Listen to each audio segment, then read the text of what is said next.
Good. All right, hey, we're on to group 3, because that's where we left off on Friday. Group 3, what was your problem that you guys worked on? We did both. Did both? Okay. Which one did you start with that you're like, I didn't know how to do this one, or I want to see this one? Which one? Which one? The geometry one. Okay, so tell me what it is. Say it out loud. W axis can grow up to y. W axis equals. All right, so it was probably this one right here, correct? Yep. Okay, let's go through this one. So for everyone in here, you should have your notes out. This is a great geometry-based problem. We'll talk through it. We'll go through the proof and how you're supposed to prove it, what you're supposed to do. I believe this is the one you guys started with, correct? And then you guys end up doing the algebra-based one, right? Yeah. Okay, all right. Okay, here we go. I'm going to go through this pretty quick. Just make sure we get to all the groups today. And then maybe at the end we'll try a couple more out. We'll put them out on the board so you get some more practice with this. Now remember, I gave you a challenge question as of yesterday, or I shouldn't say yesterday, Friday and Thursday.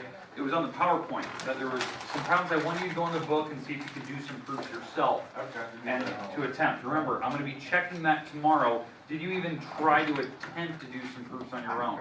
Okay, so I'll put those problems back on the board here today at the very end. Remember, I would like you to just attempt them. You don't have to get them all the way right, but I want you to try it. Because some of them already have the whole proof in the book.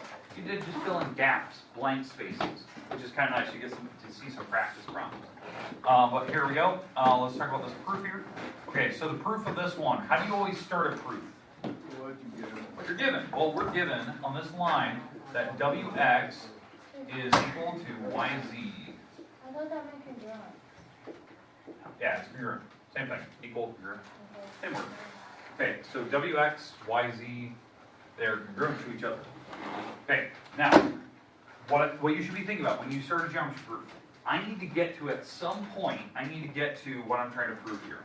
I'm trying to prove that this piece right here, this Wy stick, is equal to xz, this one, and they overlap each other. You can see that. I'm trying to prove the longer stick and the longer stick are equal to each other in length. Well, at some point in this problem, we have to address that they overlapped right here. Both the xz stick and the wy stick overlapped. They overlapped at y or xy. So on line number 2, I'm probably going to have to state that in both pictures, xy is itself. Like on this left side here, the blue side, xy is this specific length. Well, on the red side, x to z, that's the same stick. The left and right side are the same. So what I'm doing here, this is called the reflexive property. You had to address that at some point you have to introduce that. Now, I don't care if that was line number 2 or you save that for later, but at some point you had to address that they did overlap each other, right at x, y. And now what I'm going to do for the rest of this is talk about basically that, how do I make the bigger sticks? Like, how do I make wy? What pieces make it? What pieces? And? xy, yeah. You should probably show that you're adding those, right? So on line number 3, the whole stick wy is actually made from adding pieces together, wx and xy together. That's how you make the big stick wy. I think it's important to state that, like you know what parts add together. On line number 4 here, stating like these parts add together to make the big stick xz. So that would be xy and yz add together to make xz. And that's just doing segment addition. I think it's important that we state that because we're talking about, you know, sticks. We're trying to prove that certain sticks are the same size. So we probably should talk about what's making them. Like these are the main things we're trying to prove that are equal.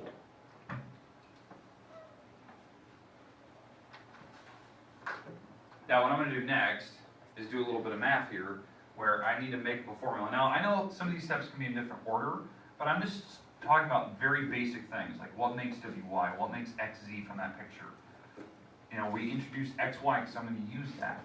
In fact, on line number 4 here, and again, group 3 probably wrote this in a little different order than me. It's still correct. He used all the parts. But step number 4, I'm probably going to add these two things together. and add these two things together. They're equations. You can add magic parts to both sides as long as you have equal things you're adding. And I'm going to add xy to both sides of that green line. So the green line was wx. I'm going to add an xy to it. And on the other side of it, I'm going to add these two together. xy and yz. I'm going to add them together. Because what I'm doing here is the add property of equality. I'm magically adding things to both sides of that original green line. You're probably thinking, why did I do that? Well, when I add these together to make a new line, you can actually see the parts here. In fact, I'm going to underline this. You can see this part and this part right here. You can see them. Wx plus xy, xy plus yz. You can see these parts. And all I did to make this blue line was add these two things together, things that were equal. I added them together to make that. Well, what I'm going to do on my final fifth line, this is the final line of this proof, line number 5, dot, dot, dot. All I'm going to do is substitute this thing out. This line right here, wx plus xy. What do you get when you add these together? wy, because you cancel out the middle letter. wy is congruent to. And over here, when you add this, you cancel out the middle letter, which is xz. And that's your final line. And all I did, and that was just doing a little bit of substitution, you know, how you can add segments together. But I'm substituting, because if you don't know, wx and xy when I add together was this. So I just substituted it in. Now, if you didn't know, we already did this proof once. We did it in homework. It was on PowerPoint we did a couple days ago. Or it was like last Wednesday or something. We did it last one day. But this is when we introduced segment addition. That was the that was one of our postulates we had. It was postulate, I think, 2.9. Segment addition. So it was the ruler postulate. Okay, questions, comments about that geometry-based proof. Now again, order, I could see that, you know, some people could put these in different orders. It's fine. But as long as you have the basic premise, you know, you're trying to get to what you're trying to prove. At some point, logically, you have to talk about what makes those pieces. I was trying to prove that wy and xz are together. Now again, if you're on a test and you're like, God, I'm really struggling, I don't know how to do this, you should know what your first line is, what you're given. You should know the last line, what I'm trying to prove. And in the middle, just make some logical steps. Think about, like, if you're talking about segments, maybe you need to add segments together to make a bigger one. Maybe you need to talk about the parts you're going to add together, like I did. I talked about these parts. This is a part that I was going to introduce. I was going to add it to the smaller sticks. Now, you don't have to be perfect, but at least you're attempting this, right? All right, questions, comments. Now notice, any of those properties, did I put like a theorem number or anything like that next to them? No. You should just know the basic vocabulary. Vocabulary can get you through those proofs, as long as you know what you're talking about. Segment addition, or reflexive, because you said so many equals to some. Okay, let's go on to group 4. Group 4, what problem did you guys pick?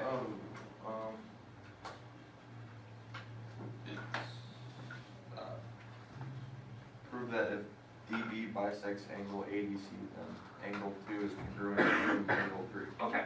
And I think I really remember you guys doing this one, because you guys were asking me a couple questions on how to approach it. We didn't really get it fully done. Yeah, that's fine. At least you guys started, you attempted that. Okay, all right. Let's talk about this one here. There's a couple different approaches. Now, when you guys were going through this, did you guys talk about how to add angles together? No, you just got the first one. Okay, so, let's talk about this proof. We are trying to prove in the end that 2 is equal to 3. So where should this be at on my proof? What? Very end. Think about that. 2 is equal to 3 should be the very last line. I can't look at that picture and tell you that right now, that 2 is equal to 3. We need to prove some stuff. Okay, so line number 1, we should always start with the given. We're given that dB, that stick, that, if you don't know what dB is here, it's this thing right here. That's dB. It's a ray. dB bisects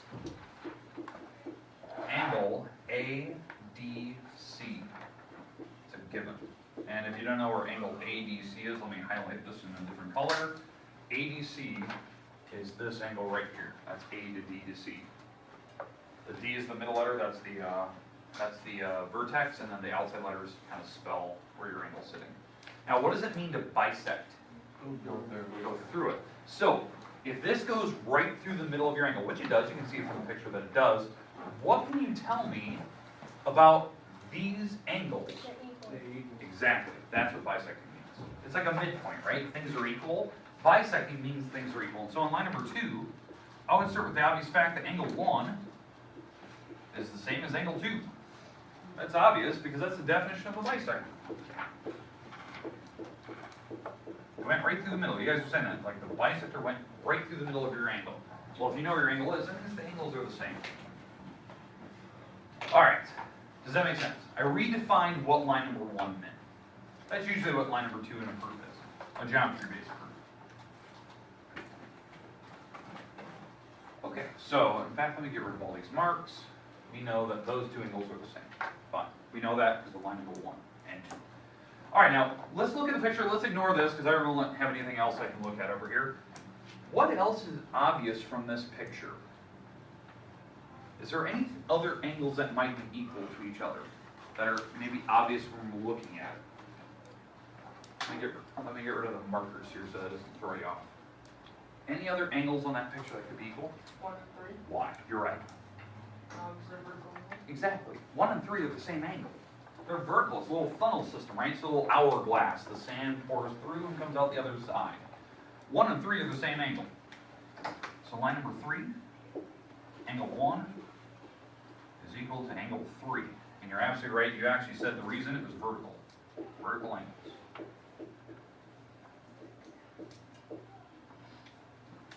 Nice, right? So vertical angles are equal. Now, I think we're almost done. We only have one more line. Because if 1 is equal to 2 and 1 is equal to 3, what can you tell me about 2 and 3 now? 2 and 3. They have to be equal. Angle 2 is equal to angle 3. And the idea here is why that works. 2 is equal to 1 and 3 is equal to 1 and why these are equal. It's transitive. They're all connected. It's daisy chained together. It's kind of making this big loop. 2 is equal to 1, well 1 is equal to 3, so 2 should be equal to 3. First is equal to last. That's transitive property. You could also say it's substitution. I can see that as well. And you substituted out 1 down here and plugged it into 2. I can see that. But that's it. 4 lines. Now, what makes a difference here is just stopping for a minute and kind of looking at the picture and seeing, is there anything else that's really obvious? Now, there's many different ways you can prove this one. In fact, I think one of my classes during the day, their approach for doing this problem wasn't using the vertical, which I thought was really interesting. Like they didn't see the vertical, they didn't see 1 and 3 were the same because they didn't stop and look at the picture. What they were attempting to do was showing you that like these angles add up to be 180. And they called this like angle number 4. And then they talked about, okay, 1 plus 2 plus 4 equals 180 because it makes a straight line. And then they talked about 2, 4, and 3 add up to be a straight line. Well, the idea was that when you added these up, and 2 plus 4 plus 3 is 180, and we knew that 1 and 2 are the same angle, so 1 and 2 are the same angle, you can actually prove that 3 had to be the same, because the idea is that 4 was the same angle in both. So if I get rid of them, if I get rid of the 4s, it comes down to this, and so 2s are the same. So I can get rid of those because those are the same in both equations. Well, then it forced these to be the same. It forced it, like process of elimination. 1 and 3 had to be the same as well, and without even using vertical, that we could prove that 1 and 3 are the same, and then it still connects. If 1 and 3 are the same, and 1 and 2 are the same, then 2 and 3 are the same. And they didn't even choose to use vertical. They just used common sense saying that the equations add up to be 180 and certain angles were the same in that whole problem. I thought that was a really clever way of doing that. I think that was like my later section, so it was like period 7 or something like that. I was really impressed by that. Like they didn't use vertical. Like you guys saw it instantly. It's vertical angles. They didn't see it. They used just a little common sense, and I gave it to them. Like that's a pretty interesting proof the way they approached it. Okay, not bad. I appreciate that people were trying to pick the geometry ones. So these are not easy, right? They're like, there's things we haven't used yet. And you're trying to get used to it. Okay? Group 5. What do you guys pick? If angle y is equal to and congruent to angle z, then x equals 100. Okay. Oh, okay, so you picked an algebra problem, okay? So the 100 base problem. Let's see if I can find it here. I think it was this one, if I'm correct from what I listened to. Is this one correct? Alright, let's get rid of all these others behind it. Alright, so let's talk about this proof, okay? It's an algebra-based proof. Even though it looks like geometry, there is a lot of algebra that's involved here. That we're going to eventually have to prove that x is 100. So that should be my last line, x is equal to 100. That's the then part, the conclusion. What do you start with? The given, right? They start with angle y is equal to angle z. That's our given. And eventually, we're going to get down to a point, I don't know what line it's going to be, but eventually we're going to say that x is of 100. That's what we should get to in the end by doing some simple algebra. Question? Yes, sir. Now, there's some differences in opinion, like how you're going to start line number 2. I typically always say, like, redefine what line number 1 means. Not a big deal. I know some people kind of look at that and they kind of know instantly. So there could be a different opinion. What I would do on line number 2 is kind of start with, like, what is angle y? That's what I would do. You don't have to. I know some people just jump right into the algebra. What is angle y up here? X plus 10, right? And what's angle z? 2x minus 9. Yeah, 2x minus 9. And what I would say, that's the definition of an angle. There's, y is the definition of angle. There's many ways to write angles. It's just angle. You can write angles as whatever the measure is or the name of it. Now, why I would do that? Now, it's not, you don't necessarily have to do that, because I'm going to use that in my line number 3. Then I'm going to plug those in now. And on line number 3, I'm going to substitute this mess in here. The angle y is an x plus 10, I'm going to substitute that in. The angle z is a 2x minus 90, I'm going to substitute that in. Now some people just jump to that on line number 2, that's fine, you can do that. As long as you understand like where you're coming from, that I'm plugging these in because they gave me that on the problem. Now do you see that's an algebra-based problem? You're going to solve some x. Okay, here's what I like to do. I'm going to give you a minute. Let's see if you can just do the algebra. Don't worry about property names. Just solve the algebra, because I know that group already back there, they already got it. But I want everyone else to just try the math and see if you can get 100. I'll give you a minute here just to do the math. No property names. Any questions for me, you know? You still on the original one? That's what, yeah, I like doing that. Alright, yeah, fair enough.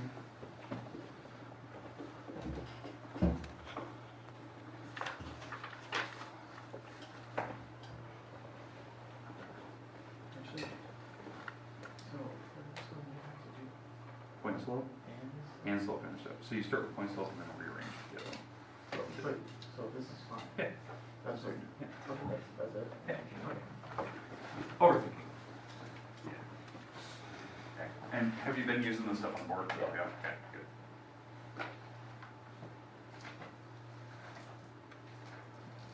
Another 30 seconds or so. Hopefully you're getting down x equals 100, and hopefully you're trying out the math a little bit. Don't need to worry about property names or anything, but what I want to talk about is just like what were the major steps you did, and then we go back and fill in some of the property names.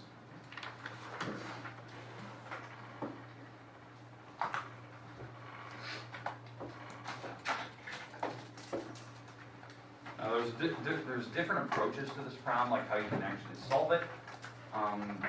Doesn't have to be the way I'm going to show you. Okay. Alright, let's walk through it. I'll give you about a minute there. What I would do personally, I would subtract the x's to one side and subtract the numbers to the other. That's what I would do, because I'm going to rearrange, right? But I'm going to subtract the 2x over. Now I know I had to do a multiplicative identity there, and I'm going to subtract the 10 to the other side. Why I'm doing that? It's called the subtraction property of equality. Subtract prop of equality, that I can magically subtract things to both sides, or add, or multiply, or divide, whatever I want to do. Because it's going to allow me to get the x's. Like over here, this is going to be substitution eventually. This is going to be a negative 1x. This is going to eventually make zeros. This will eventually make 0. This will eventually make negative 100. And now I did a lot of stuff there. I did some substitution. I did some little prop of op. I cancel things to make zeros. So there's some different properties there that I did.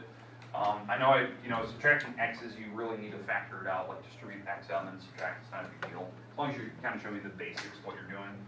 Then eventually the zeros go away by additive identities. That's an add identity that I can add zeros to things. The identities are when you add 0 or multiply by 1. So and then the last step, maybe divide everything by negative 1. So that's division property of equality.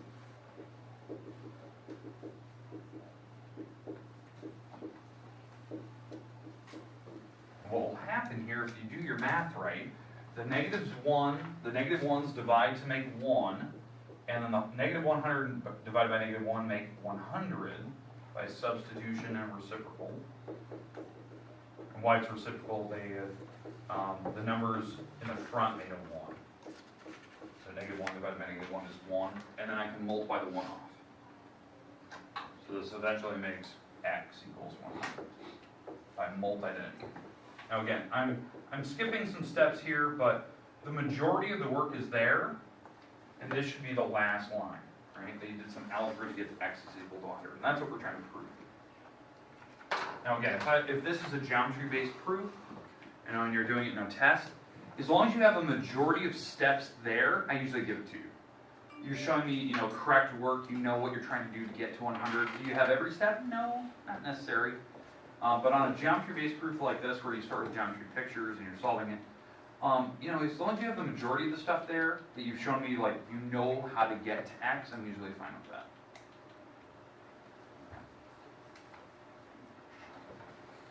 Okay, questions, comments about that problem? That's basically how you guys approached it. Okay, group 6. What problem did you guys have? I wake up Taylor before I draw and say stuff. It's going to draw and say Taylor. If line DF is congruent to line EG and x equals 10. X equals 10. Was it this one? Yeah. Okay, so let's go through this. Again, a basic algebra problem. Yeah, sure. Thanks. Okay, sounds good.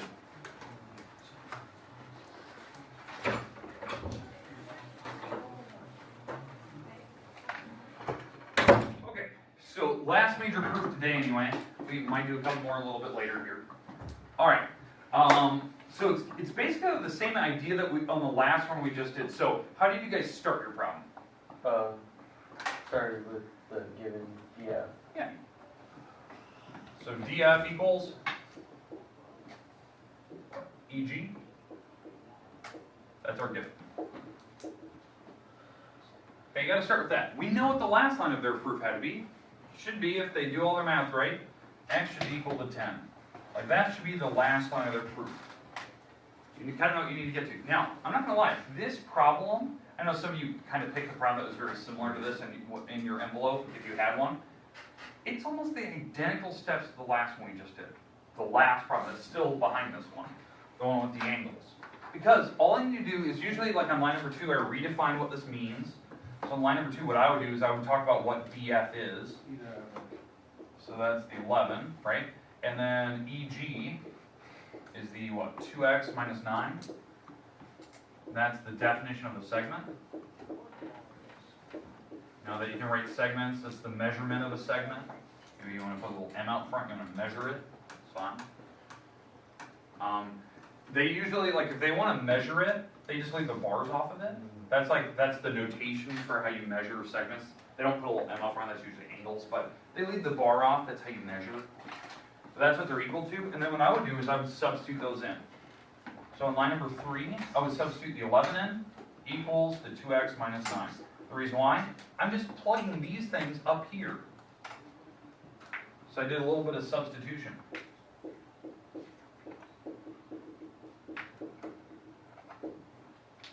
Substituted things of equal value in.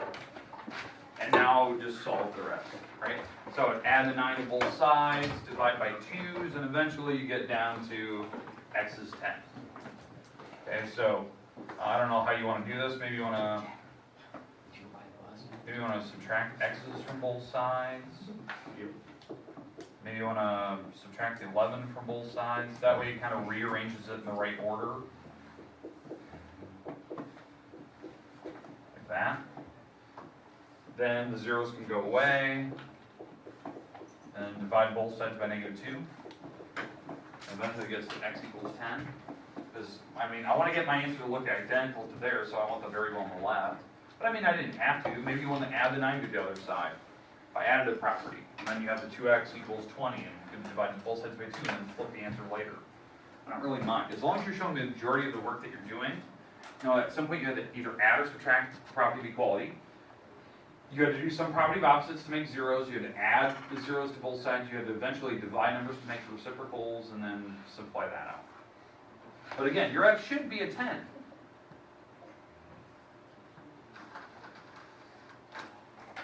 Okay, questions, comments about how we can prove that type of stuff?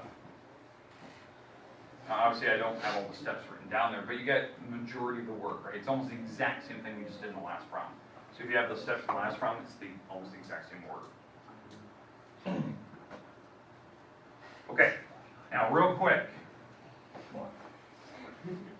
On Thursday and Friday, it was actually Thursday last week, more importantly, I gave some challenge questions. Here's the challenge questions that we had last week.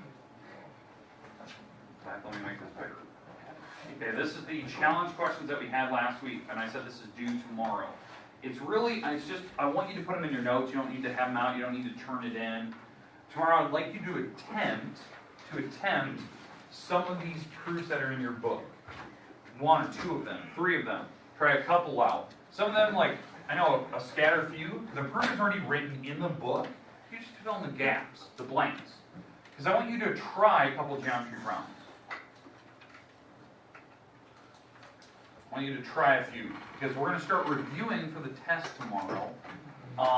And we're going to try to review Wednesday as well in here. So you should have your practice test. Did anyone not receive your practice test? Okay, we got those, last Wednesday, last Tuesday, somewhere in that right? Wednesday. Okay, so hopefully you have some time where you can actually go through these. So my goal tomorrow is to do a couple review problems from that practice guide. Maybe at the end of class, we'll talk about a few of these. And I'm going to walk around the room and see, did you even attempt them? Did you start? They don't have to be done, and they don't have to be right, as long as you tried it. Does the practice test need to be filled out? By Thursday when we take the test, yes. By Thursday. So practice test, we usually do like first half tomorrow, second half Wednesday, and then by Thursday, hopefully it's done and you have it filled out all the way. Because they do grade those, right? So, yeah, that's a good question. Okay. All right. Everyone have any questions, comments about today? Okay, group work. Make sure if you have your yellow piece of paper, I'd like you to put your group's name on it today. Group's name on it. We're going to turn these in. You're going to get some points for even attempting these. Whether you're right or wrong, you at least got some points today. I'm going to put those in the grade book for you because we did a couple days working on that. So I'll take them from you. Hopefully you have all your group members' names on there. Do we need to do all these questions or just? No, I don't know your actual. Oh, for that, try a couple of them. You don't have to do them all. I want you to at least pick out a couple that you want to try. See if you can do them. I would say like the good idea that I would do, I'd try a couple of the odd ones. Because I can check them in the back, see if I'm doing it right. That's what I would do. But because I know some people like they want to practice. They want to try a couple of geometry ones. They want to see if they're right. Okay, see if you put it all up.